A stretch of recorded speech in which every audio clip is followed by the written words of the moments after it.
O, di naman naririnig yung simhot ko. Suminghot pa nga. Sarap. Welcome kayo guys dito sa Travel and Real Adulting Podcast or Tara Podcast with John And Jamie. Nagturuan din. So, pag-uusapan natin dito mga travel, adulting, syempre, kaya nga travel and real adulting, di ba? And mga chismis under the sun. Okay? Sorry. May question lang. Ano ba tama? Adulting o adulting? Adulting. Adulting? Hindi ko alam. Paki-search nga na. Search natin pagtapos. Adulting. Adulting. Speaking of pagiging matanda na tayong mga batang 90s. So, ano na dapat yung tawag? Ano ba yun? Mga matatanda galing 90s. Oo nga, hindi na tayo batang 90s. Well, oo, bata tayo nung 90s. Bata na lumaki nung 90s. Na ngayon ay matanda na galing sa 90s. Bago kita kausapin ko lang sila. Kayo guys, kamusta kayo? Mga batang 90s dyan, sana okay lang kayo. Sana di katulad ko na medyo may sumasakit na. At sumisinghot ng inhaler. Batang 90s ka kapag sumisinghot ka na ng inhaler ngayon.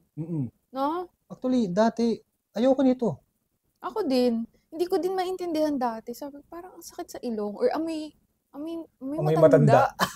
Amoy salon pass. Di ba yung salon pass? Tawag natin dati, amoy matanda, pag amoy katingko. Ngayon, bumibili na tayo. Ang sarap niya. Nakaubos ka na nga eh. Dalawa na galing Thailand. Nakaka-help sa allergy talaga. Oh. This is not sponsored, guys. Oo. Talagang, oo. Effective eh. Tago ko na nga, baka isipin nila sponsored eh. Effective eh, diba? Naka-free advertisement pa eh, no? Anyway, ayun nga, kasi nga, may nag-message din sa akin nakaraan. No? So, nangamusta lang. Isa siya sa mga, kalaro ko dati sa Destiny. Sana nakikinig siya na, parang... Destiny PS5, PS4? PlayStation. Na, okay. Ngayon is hindi na. So, yung kung nakikita mo yung mga memes sa mga video gamers na last login. 2019. Kami yun. No, parang gano'n na. Di namin alam na yun na pala. No, ang huli namin paglalaro. Parang may version yan sa yung real life na. Hindi ko sinasabing di real life. I mean, nung 90s. Diba? Parang pag inisip mo nga daw yun na. Hindi nyo alam na yun na pala yung last na laro nyo. Oo, no. Noong taong 1995. Kunyari lang. No? Yung kumpleto kayong barkada, yung naglalaro lang kayo dyan sa labas. Hindi nyo alam yun na yung last nyo na laro, which is totoo nga. Totoo yun. Ikaw ba maaalala mo yun? Kasi as a bata, hindi mo naman yun isiset na, guys, ito yung last laro natin. Tandaan nyo ang oras at date na ito para maalala natin someday. Wala. Kami nga naglalaro ng Destiny dati, ang tatanda na namin, di namin sinabi. Last na natin to ha. Few years ago lang yun, di ba? Nga no, 6, 7, hindi ko rin matanda. Ganun na ba?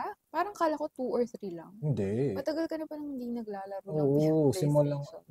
Tapos yun nga, naalala ko lang, dahil malamang batang 90s din siya. Oo nga, tapos, back to the yung sabi mo, nag-chat siya sa'yo. Nag-chat siya. Nagkamustahan lang na, kasi siguro nakikita niya na travel tayo. So, tapos paano daw yun, yung gano'n. Siyempre, pinaghirapan din natin to. Yeah. Diba? Siyempre, iba-iba tayo ng grind. Siguro na-curious. Na-curious lang siya. Ang alam niya kasi before is nakakalaro ka pa niya. Tapos, from paggaling work, di ba? Pagtapos na yung mga work nyo, after trabaho, after dinner, magla-login kayo sabay hanggang gabi maglalaro. Siguro napatanong siya, ano na bang ginagawa ngayon ito? Yun nga. Okay, so anong sinabi mo? Yun lang. Kumbaga, syempre, ito yung nagta-travel tayo, gano'n. Naano lang ako doon sa message niya, may mga sarili-sariling buhay na kami. Siya, alam ko may anak na rin siya. Nakakamiss din yung mga panahon na parang chill lang. Pwede ko pa rin siyang gawin, pero right now kasi hindi naman tayo nasa corporate. Diba? Kailangan natin din mag-travel, gumawa ng mga contents para kumita din eh. Yeah. Ito yung ating livelihood na siya. Kumbaga, ito yung grind natin eh. Yeah. Parang wala na akong naging time for multiplayer games. Ganon. To be honest, no, sana. Sorry, no. So, sa mga nakakalaro ko dati. wala na akong time for multiplayer games kasi di dahil sa tumatanda kasi naglalaro pa rin ako ng mga Switch. Naglaro ka sa Switch. Siguro yung naaayon na lang sa lifestyle mo ngayon. Oo, yun na lang. Kasi may mga sariling buhay na. Yung multiplayer game ba is parang mas nakakaubos siya ng oras? Oo naman. Kasi kailangan pare-parehas din kayo ng na time. Oo. Lalo oras magla-log in. Yeah, lalo yung nilalaro namin kasi talagang kailangan di kayo busy. Di ba? Kaya nakikita mo noon madaling araw. No? Hanggat di namin natatalo yung boss. Di ba may mic yun? Bumubulong ka na. Huwag kayo maingay. Kasi tulog na yung katabi ko. Ganyan. Oo, naalala ko. Yun, kumbaga ganun. So, hindi na yun yung fit sa lifestyle. Oo, tapos magta-travel pa. Hindi na, di ba? Parang naano lang din ako kasi marami din tayong mga kaibigan na katulad sa banda. Mga 90s dyan, mga millennials. Naman. Kaedad halos. Gen X ba yun? Tama, Gen Y. Gen Z? Hindi. Gen Y. Gen Y, yun, yung mga ka-Gen Y. Gen Y. Gen Y. Kasi X is yung mga sunod na sa atin. Yun nga. Basta millennials is Gen Y. Millennials. So, tapos mali, no? I-correct nyo. Parang siguro ito na rin yung iba na nagko-quarter life crisis. Yes, actually. Midlife. Mid. Mid. Ayoko kasi gawing mid eh. Parang sinasabi na nasa kalahati hanggang 70 na lang ikaw. Pero na-guess ko yung point kasi parang nandito yung mga tao na parang hindi naman make or break. Kumbaga, kinakamusta mo na yung improvement mo sa buhay. Ano na ba narating ko? Masaya ba ako ngayon? Nagme-message sa atin. Okay, nagkukwento ng mga problema and shit. Parang nararamdaman mo yung hindi naman bigat. Kumbaga, part of their struggles na emphasize mo. Wala kasing Tagalog. May Tagalog ba yan? Simpatya. Ay, hindi. Sympathy yun. Empatya. Parang pagkain lang Empatya. Empathy na. Sige, empathize. Na-empathize natin sila. Kasi may struggle on our own din tayo as ngayon. Oo, meron pa rin. Dati rin. Lalo dati mas maraming struggles. Yes. Diba?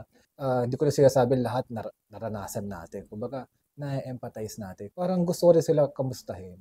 Sana mag-comment na sila okay lang sila or something. Kasi tayo, to be honest, much better tayo compared dati. Yes, sa dati natin. Yes. Dapat yun naman yung comparison, yung before mo, di ba? Hindi yung sa iba. Tayo. Yung timeline natin, di ba? Kaya yun lang. Napapareminis din ako dahil batang 90s na pag adulting, kung ano man yun, parang nakamiss yung buhay ng bata ka na wala kang iniisip na walang bills, no? Ang iniisip mo lang, sana hindi ako bagsak dahil papaluin ako ng nanay ko. Iniisip mo yung homework mo, yung project mo. Napalo ka ba dati? Ng lola ko. Parents, hindi masyado. Si mami. Napalo ko ng parents ko. Mami, daddy. Anong pamalo sa inyo? Pag mababang kasalanan. Depende sa kasalanan. Sinturon. Yung buckle o yung... Hindi. Hindi ko pa naranasan yung buckle. Mabait naman sila sa amin. Siguro yung dulo lang. Yung leather. Hindi yung buckle. Siyempre yung pinaka-common yung chinelas din. Madali bata yun. ka. Madaling kunin yun eh. Lahat ng tao na chinelas, so isang ganun lang. Pinakamasakit, walis tambo.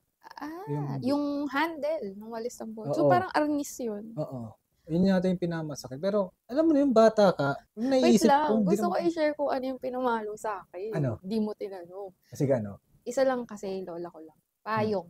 Hindi masakit. Kasi ganda lang pagkasabi mo eh. Hindi naman masakit. Hindi masakit kasi di ba yung payong. Yung mahaba. Pag inikot mo yung, or tinupi mo yun, di ba tela yun?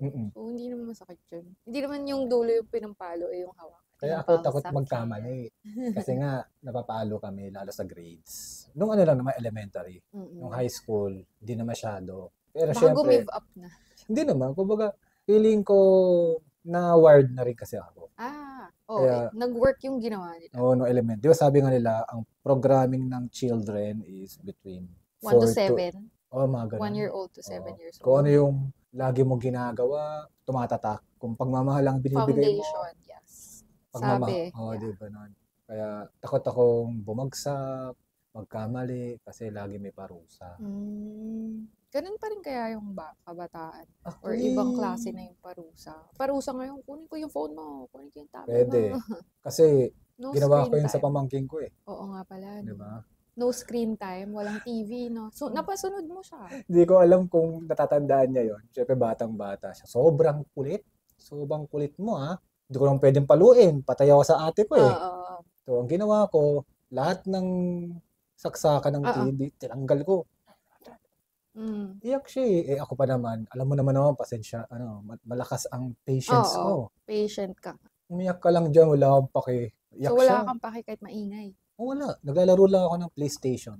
Siya umiyak lang doon sa sala. Siguro may 1 oras din yun. Tumahimik siya. Tapos doon ako lumapit. Makulit ka pa. Ang galing. Tapos, yun, nanood siya. Walang violence ang nangyari, no? Hinayaan mo siyang mag-tantrum at sarili niya yung magpatahan sa Oo. O ako lang Wari anak ko yun. Papaluin ko talaga yun. Eh kaso, hindi pwede. Sa atin yun eh. Yeah, diba? Siya dapat mag-discipline. So, kilala mo kung sino ka, ha? Pero mabait siya ngayon. Sobrang bait niya ngayon. Galing. Ibig sabihin magandang naging discipline. Back to batang 90s. Yeah. No, dati, disiplina natin ganon. Minsan sigaw.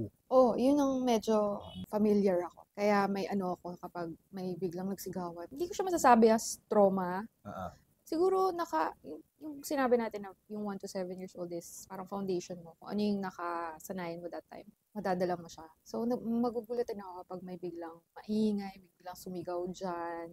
Kasi feeling ko pag ganun may nag-aaway or may nagagalit. Parang naka-program sa akin na kapag may sumigaw is may pinapagalitan or may maling ginawa. Hindi palo sa amin. Iba-iba eh. Iba-iba. Tapos feeling natin, end of the world na nung mga high school natin, mga college. Lalo na nung high school, kadiri. Di ba? Parang yung mga problema nung high school, most likely, love life. Pangalawa is hindi ako pumasa sa quiz. Or shucks, hindi ko naipasa yung project ko on time. Or ang pangit yung project ko, iniisip mo pa yun. Yung mga ganong petty lang na mga problema noon. Ang saya pala. Ngayon lang yung problema compared sa totoong problema na pag tumanda. Yun, parang mas okay pala yung mga problema noon kesa ngayon. Kasi ngayon parang, ito na yung mga totoong problema. Which is, it is what it is. Wala tayong magagawa. It's part of adulting. So, bago tayo punta sa adult phase natin, tanong ko lang, ano ang mas bet mo? Elementary, high school, or college? Gandang tanong niya na.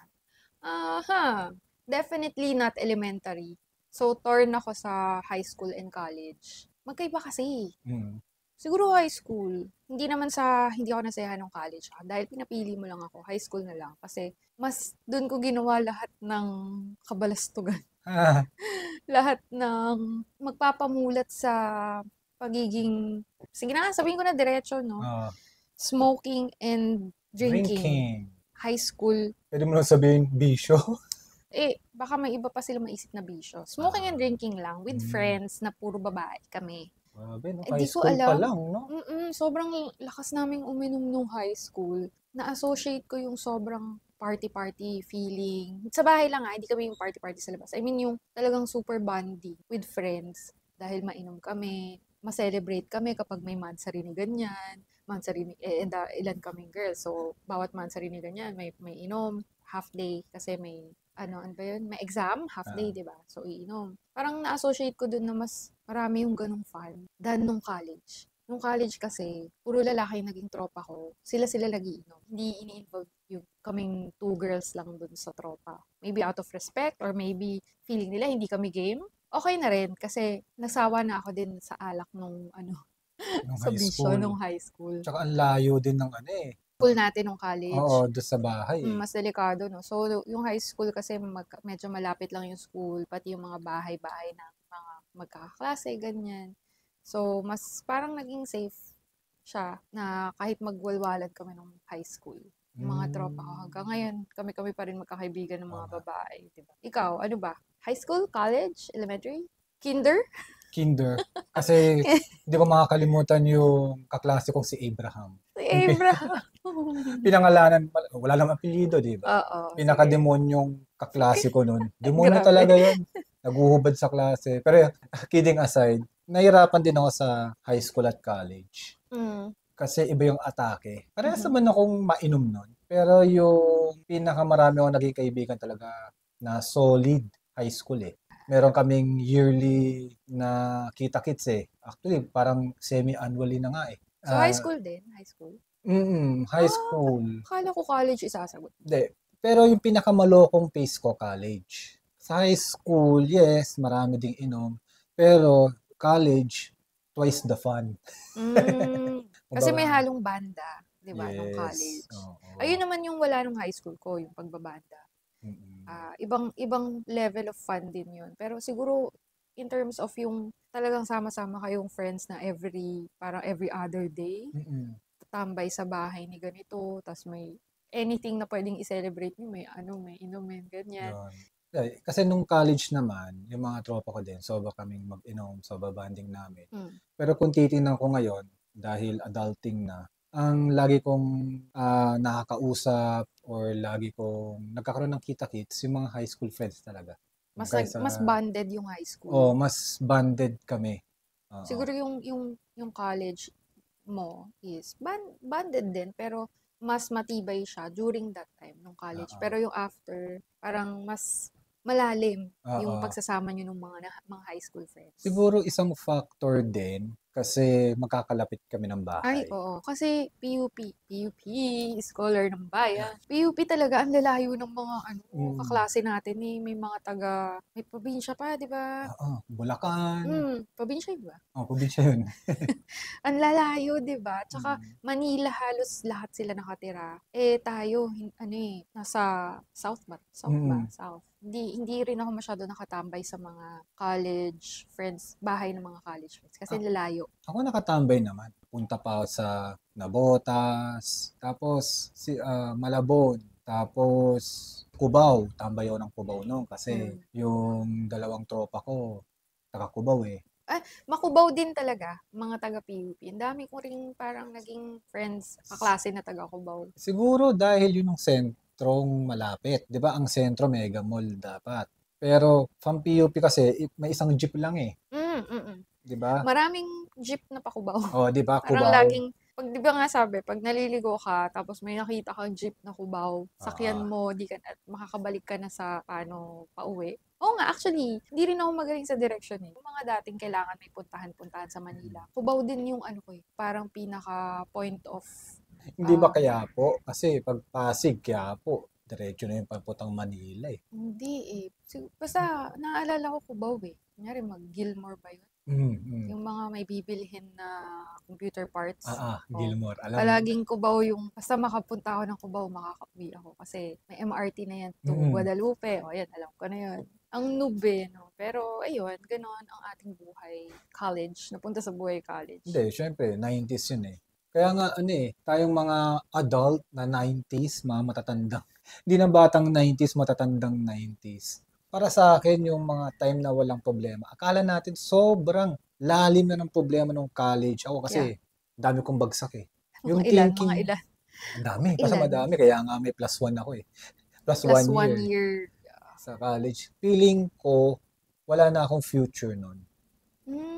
Sabi mo yun sa akin, feeling mo hindi ka graduate. Hindi ako gagraduate, walang tatanggap sa akin na company kasi pag tinignan yung transcript, ang daming bagsak. Incomplete. Or incomplete. Kaya, lalo dito sa system ba tawag doon? Educational system or kung paano tayo pinalaki ng ating mga magulang, siguro makaka-relate lahat ng batang 90s na dapat may diploma ka. Dapat mataas ang grade mo kung gusto mong kumita ng malaki balang araw. Gusto mong makapagtrabaho sa magandang company. Oo. At gusto mong yumaman. Parang doon na pupunta yun, no? Ganon yung naging thinking ko. Takot akong bumagsak nung high school, nung grade school. Syempre, nadala ko yun nung college. Kumbaga, tinamad talaga ako mag-aral, kakabanda. So, nung may bagsak, nadagdagan yung taon, buti nga, yung mga magulang ko, mapasensya sa akin, kundi baka sabihin, tumigil ka na. Mag-guard ka na lang dito sa amin. Thankful din naman kasi tayo sa PUP. Hindi mahal yung tuition fee natin doon. So, 800 pesos lang ako eh. ako 400 to 700. Naglalaro sa ganun yung tuition fee natin noon. Isang factor siya na, okay, medyo hindi ganun kabigat sa parents or sa mga nagpapaaral sa atin. Kasi, buti na lang hindi ganun kamahal. Hindi lang pala hindi ganun kamahal. Sobrang mura ni PUP. Kaya siguro naging factor din siya. Sana hindi tumaas yung tuition fee na PUP. Kasi laking tulong, lalo ako noon. Parang feeling ko talaga, hindi ka na graduate, wala na akong future talaga. Grabe. Ganun talaga. Kasi yung thinking ko, pag maraming bagsak, wala nang tatanggap na company. Kaya nga, nagpursige ako mag-aral for the board.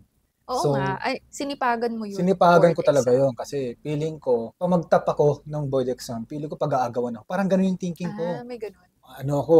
May angst ako na mag-demand ng malaking sahod pag top ako. Anong nangyari doon nag-top? Top 11 lang siguro. Top 11 out of lahat na? Oo, siguro. Kasi mataas ang grade ko nun. For example, ang top 10, 90.66. Ako, 90.33. So, baka nasa 20 ka, if ever. Kung inilabas yung top 20. Oo, let's assume na lang. Bad trip nga yun eh. Anyway, kumbaga, medyo nasiraan pa rin ako ng loob. No?